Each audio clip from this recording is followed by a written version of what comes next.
Hello, everybody, and welcome to the Book and Bean podcast. My name is Majesta Dawn, and today we have with us Sharona, who is the founder slash CEO of Scarsdale Publishing. Hi, Sharona. Hi, how are you doing, Majesta? Wonderful. Thank you so much for taking the time to meet with us and chat with us today. And, a lot of the people I've interviewed so far have been authors. I've had an editor on, but to have a publisher, like that's who everybody wants to get to as an author, right? I'm finally popular in my life. It feels a bit like having a celebrity on. You hold the keys to the kingdom for us authors. We're working on it. We're working on it. Wonderful. So tell us, Scarsdale Publishing, first of all, I have to ask, what made you pick that name for your company? It was my brother's idea. We were searching for a name. We wanted something that was kind of neutral because we publish many genres, and we wanted something that, just sounded mainstream. And he said, Scarsdale. And it's actually a name of a town here in Westchester, New York as well. Okay. But as soon as he said it, I said, yeah, that's really good because it's just basically neutral, but hopefully kind of catchy. Yes, absolutely. It does stick with you. I know I had to ask, when I've been communicating with you, I was communicating with Scarsdale Publishing on all social media, which, by the way, make sure you follow Scarsdale Publishing. I will make sure to put some links up. We met on Book Talk, of course. Right. The place to be. Absolutely. And what was it that first, how long has Scarsdale Publishing been in business? 5 years. What made you decide to take on the project of starting a publishing company? I led up into it kind of like I think a lot of businesses where you sort of fall into things. Mm-hmm. We started many years ago during Amazon's bundle heyday with anthologies with romance, and I just started looking for authors and putting those together, and we did really well. And after doing that for a couple of years, and of course Amazon put the kibosh on that eventually, which we knew was going to happen.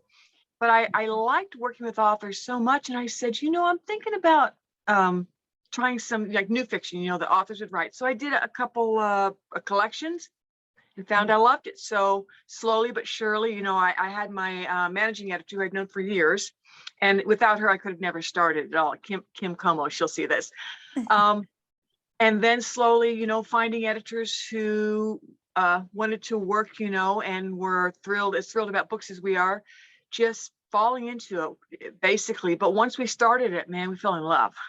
Yeah, it's really interesting because, I watched, and I can't remember the name of the documentary, but it talked about that boom of indie publishing on Amazon with romance that kind of came about because 50 Shades of Grey. And it seems like that opened the doors not only for indie authors, but indie publishing companies to get started and then bloom into full-blown publishers. So I know you said that you've teamed up with a lot of editors and you've said that one of your managing editors, that's like the key to your success. What is it? Oh, yeah. Tell me about what makes those editors so important from a publisher's perspective. I know as an author why I worship editors, but I'm curious from a publisher's perspective. Oh, it's the same reason. They take great books, but they really make them stars. And they do a lot of hard work. They're really doing it's the elbow grease. And without them, books, everybody needs a good editor. Even Stephen King said, good editors worth their weight in gold. And they just they put their heart and souls into the books just like the authors do, because they want them to be as much of a success as the authors do. And they love the projects, they love the stories. So that's without them. I mean, I'm one person, I could have only done so much. So you need that team, and then we have our the main editors who are assigned to projects, and then we have like I work with them and my managing editor works with them, questions, brainstorming. And then we have our proofreader. It's the final, gatekeeper to making sure everything's really, all the T's are crossed and I's are dotted. And they love what they do. They love the stories. They love the authors. And without them, we would be just okay. Yeah. Well, they really are kind of like the unsung heroes, right? They work so much behind the sines. It's not their name you see on the books, but right. it makes the difference between a good read and an interesting story versus a book that I get lost in and I forget that Mhm. I'm reading a story. Yeah, Yeah. yeah. Every author, in my opinion, needs an editor, a good Mhm. editor, because no matter how good you are and no matter how objective you are, and a lot of authors really are very objective, you're still not the cold reader. It's so true. And Yeah, I mean, even I've heard tricks, even just in my like first draft to second draft, walk away from it for a few weeks and come back with fresh eyes. Your eyes right. can only be so fresh when it's your own work. Yeah, You know? in the beginning for an author, it's like the honeymoon stage. I love my story. I can't wait to write the whole thing and get it all fleshed out and see it on paper the way I see it in my head. But by the time you're done with it, for me, it's always that dumb book, because by then you're sick of it. And the problem then is you know too much, you know, Yes. and you can never be 100% certain that what you know in your head is 100% certain exactly what's on the page, the way that cold readers is going to get see it. So that's why you need an editor. That's Mhm. so true. Like I know my character. I know what she meant by that or what she was supposed to do, but I may not have conveyed it, but because I already know it, right? Uh, well, I am sure for the authors who are watching this, one of the biggest things that authors, especially when you're starting out, right, is how do I get my book published? It's the goal. It's the go-to. What would be, from your perspective, when you're pulling in picking a new author to work with, you're signing an author, you want to publish a book, what is it about that sample or that manuscript that makes you say, yeah, this is one we need to publish? First off, it sounds cliche, but it has to be the story first and foremost. We have to really like the idea that they have the story. Um, there's a lot of great stories out there. And even some stories that are being retold over and over are still great to bring on. That's why, like right now, we're calling for fairy tale retelling of fairy tales. Everybody loves fairy tales and probably always will. So first off, it's that they have a good story, which doesn't mean it has to be the most original, so original you don't recognize it as relating to anything, but just a what we might consider a good story, which is subjective. But that's Mhm. the first thing.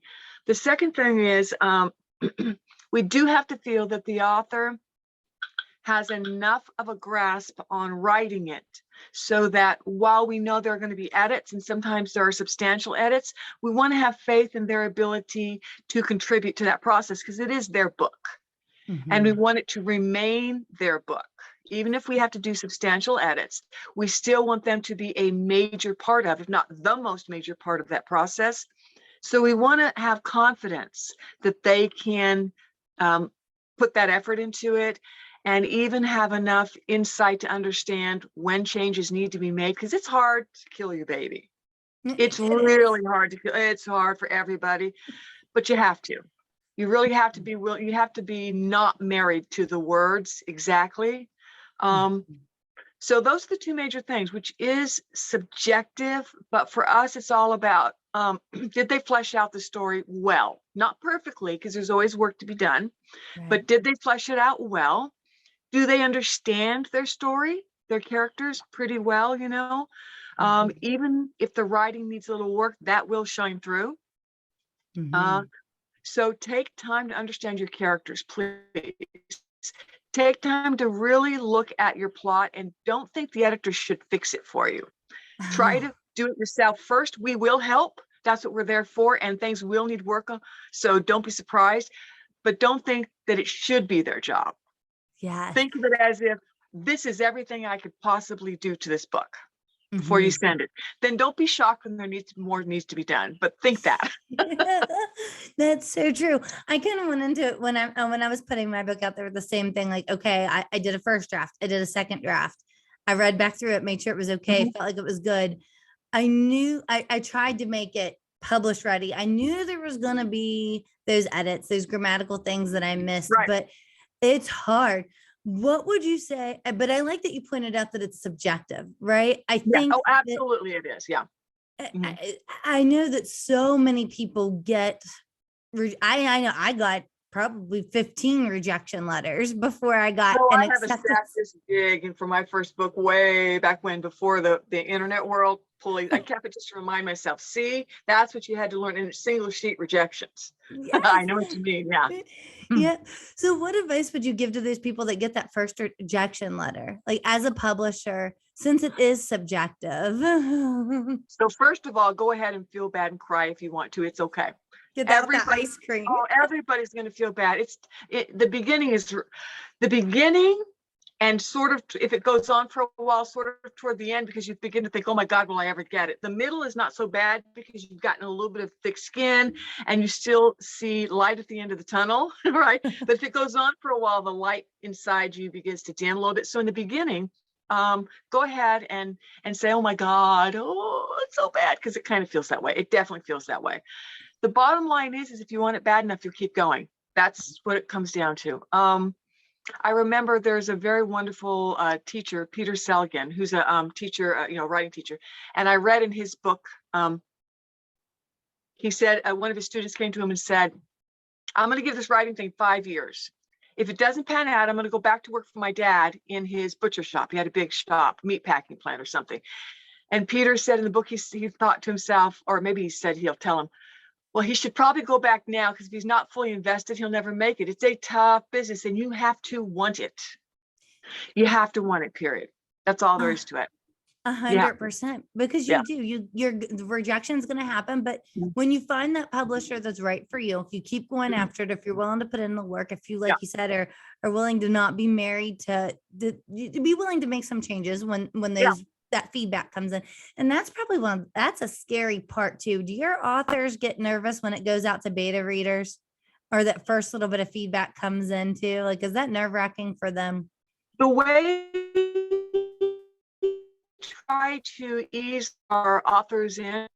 So what happens is when we accept a book, when we contract it, we give them initial feedback, either from the acquiring editor or the editor who's their editor. And we send them that first feedback with maybe a few chapters of edits along with an overview. So they have a chance to tackle some of that before the whole thing. And seeing those 2 hours time, I mean, it can, it's clear differences.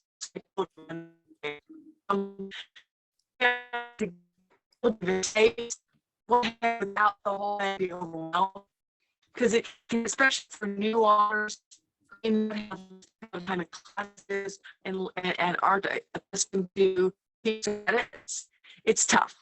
It's tough. Try it a little first, and then what it needs. I think say, okay, try to buy this for the book, give them a chance to do it, because again, we want it to be their book. But sometimes come back, I've heard say, oh wow, I saw this and I went, oh my God. So we try to say to them, don't freak out when you open this up. And I've told them many times, this is normal. This is with the vast majority of our authors, and that does make them feel better. One said, oh my God, I'm such a bad author. I said, no, you're not. If you were, we would have never contracted your book. We liked the book very much. There was a lot we liked about it. So you're not a bad author. Don't ever think that. Don't fall victim to that imposter syndrome. That's so easy to fall into, right? It's very, and even very experienced authors fall into that, But you have to kind of be just a little bit of arrogant enough to say, I'm going to do it anyway. Yes, exactly. I mean, that's perfect, but guess what? I'm coming out there, world. Here I am. But at the same time, be humble enough to where when an editor, like with us, we really try to explain why we're asking for what we ask for. We don't just say, here it is, do it. We give a lot of copious notes. Here's why we're looking at these changes in line. Here's what we're seeing with the characters. We try to give them so much feedback so they really can look at this and go, oh, but it's still tough. That has to make it so much easier, though, as an author, to at least understand your perspective, why those changes are coming in, why you're asking for them, instead of just here, do this, right? and that's the only, and that's really the, and really, the big five, I've talked to other editors who are with larger houses. That's what they do. They really want you to understand. The good editors aren't trying to make it their book. They're trying to make your book the best it can be based on what the criteria you set out. So that's why we explain. And then, of course, the author has the opportunity to make edits. Right. So if there's something where we missed the mark, they can make changes. We can discuss it. We can go, oh, this is what I meant. And the editor can go, oh, I didn't get that. And sometimes they even come to a new idea.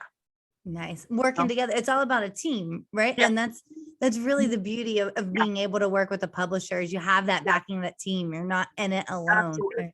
Yeah, and we put in a lot of hours on each book, a lot. And then, of course, then there comes the cover art and the promotions we do. Like you see, we were on TikTok. TikTok is now our new one of our main focuses. Instagram is too. We're kind of going back and forth because we realize that, especially with COVID, people are taking to social media. They are. We might as well take to it too. This is the time. Yep. Absolutely.